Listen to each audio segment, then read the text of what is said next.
انہیں دے دوں جن پہ میں نے من و سلوہ بھی اتارا لیکن مجھ پہ راضی نہ ہوئے، جن کے لیے میں نے سمندر کو پھاڑا مجھ پہ راضی نہ ہوئے، میں نے پتھر میں سے چشمے نکال دیے مجھ پہ راضی نہ ہوئے، میں نے ان کی آنکھوں کے سامنے فرعونیوں کو غرق کر دیا، اسی پانی میں سے ان کے لیے رستے بنائے مجھ پہ راضی نہ ہوئے۔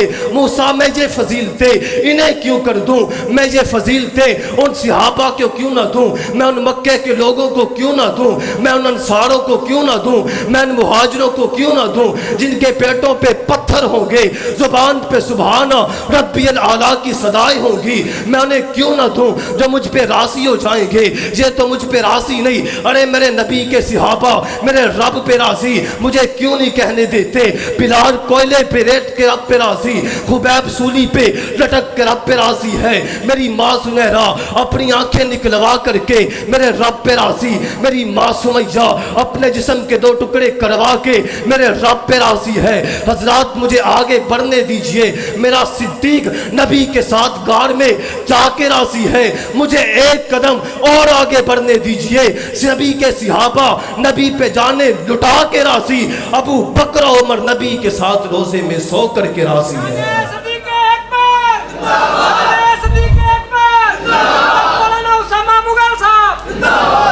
زور لاؤ، زور سارے زور دینا۔ نعرہ تکبیر،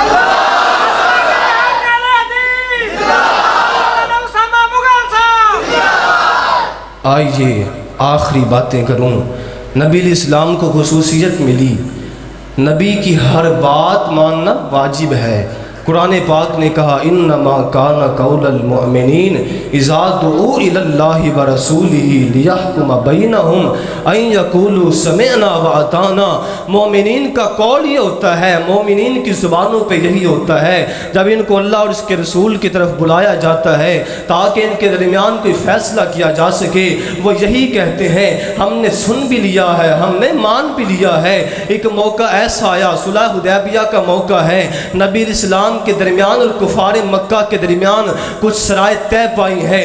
شرط ایک یہ بھی آئی اگر مکے سے بندہ مدینے چلے جائے نبی واپس کر دیں گے، اگر مدینے سے بندہ مکے آ جائے کفار واپس نہیں کریں گے۔ نبی نے شرط مان لی۔ اب حضرت عمر کے پاس یہ بات پہنچی ہے۔ حضرت عمر کون ہے؟ ابو بکر کی الف سے لے کے علی کی یا تک نبی کے سارے صحابی مرید نبی ہے۔ عمر وہ واحد شخص ہے جو مرید بھی ہے مراد بھی ہے۔ عمر کون سا صحابی ہے؟ نبی نے دعائیں کر کر کے مانگا ہے۔ عمر کون سا صحابی ہے؟ کہا میرے بعد کوئی نبی ہوتا عمر ہوتا۔ میں عمر کون سا صحابی ہے؟ کہا عمر تو جس رستے سے چلا جائے شیطان وہ رستہ چھوڑ دیتا ہے۔ حضرت عمر نے کہا اللہ کے رسول کیا ہم حق پہ نہیں ہے؟ نبی نے کہا ہاں ہاں ہم حق پہ ہیں۔ کہا اللہ کے رسول کیا ہم قتل کر دیے جائیں شہید نہیں ہے؟ کہا ہاں عمر ہم شہید ہیں۔ کہا کیا ہم جنت میں نہیں جائیں گے؟ کہا عمر ہم جنت میں جائیں گے۔ کہا اگر وہ مر جائیں وہ جہنم میں جائیں گے کہ نہیں جائیں گے؟ کہا عمر وہ جہنمی ہے۔ کہا اللہ کے رسول پھر اتنا نیچے ہو کر کے اتنا کمزور پڑ کے شرط ماننے کی ضرورت کیا تھی؟ میرے نبی نے یہ نہیں کہا عمر میری مرضی میں جو مرضی کروں، نبی نے یہ نہیں کہا میں صاحب شریعت ہوں، نبی نے یہ نہیں کہا عمر تیری عقل کمزور ہے، بلکہ کیا کہا عمر خاموش ہو جاؤ انی رسول اللہ، میں اللہ کا رسول ہوں۔ یار کیا عمر نہیں جانتے وہ اللہ کے رسول ہے؟ ارے جانتے بھی ہے مانتے بھی ہے، اسی لیے تو نبی کے ساتھ آئے ہیں، اسی لیے تو نبی کے ہاتھ پہ مرنے مرانے کی بیعت کی ہے۔ پھر نبی نے کیوں کہا ہے؟ ابھی آپ کو بھی سمجھ نہیں آئی، مجھے بھی سمجھ نہیں آئی، میرے فاروق کو بھی سمجھ نہ آئی تھی۔ صدیق اکبر کے پاس چلے گئے، کہا صدیق نبی نے بات یہ مان لی ہے۔ صدیق نے بھی یہ نہیں کہا عمر تیری عقل کمزور ہے، عمر وہ صاحب شریعت ہے، عمر وہ نبی ہے، نہیں کہا عمر خاموش ہو جاؤ ہوا رسول اللہ۔ عمر کے ذہن میں بات سمجھ آ گئی، ادھر جاتا ہوں جو الفاظ سے ملتے ہیں انی رسول اللہ، ادھر آتا ہوں الفاظ ملتے ہیں ہوا رسول اللہ۔ لدے والا ورقہ کے نوجوانوں، اردا گرد سے آنے والوں، صحابہ کے پروانوں، نبی کے دیوانوں، جملہ لکھ کر کے لے جانا۔ نبی نے انی رسول اللہ، صدیق نے ہوا رسول اللہ کہہ کر کے امت کو سمجھا دیا ہے۔ لوگوں جس کو رسول مان لیا جائے اس کی بات پہ اعتراض نہیں کیا جا سکتا۔ بس بارک اللہ فیکم. آخری بات کروں حضرات، نبی علیہ السلام سے پھر ہمیں محبت ہونی چاہیے. نبی علیہ السلام کی یہ خصوصیات، ہمیں ان سے محبت ہونی چاہیے. اب محبت کتنی کرنی ہے؟ نبی علیہ السلام نے فرمایا لا یؤمن احدکم حتی اکون احب الیہ من والدہ وولدہ والناس اجمعین.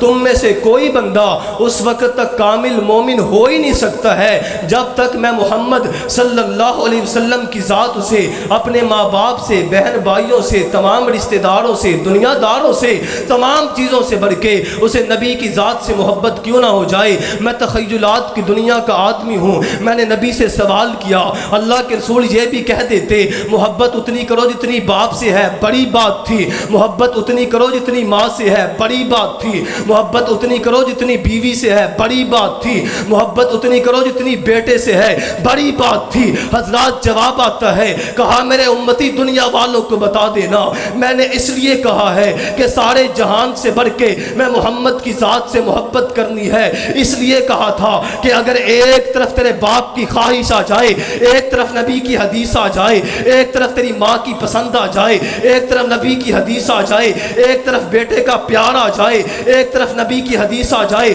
مجھے ایک قدم آگے بڑھانے دیجئے. ایک طرف امام کا قول آ جائے، ایک طرف نبی کی حدیث آ جائے، ایک طرف مفتی کا فتویٰ آ جائے، ایک طرف نبی کی حدیث آ جائے، مجھے قدم آگے بڑھانے دیجئے. ایک طرف تقلید کا پٹا آ جائے، ایک طرف نبی کی سنت کا ہار آ جائے. ساری دنیا کی بات کو جوتے کی ٹھوکر پہ رکھنا ہے، محمد کے دامن سے جڑ جانا ہے.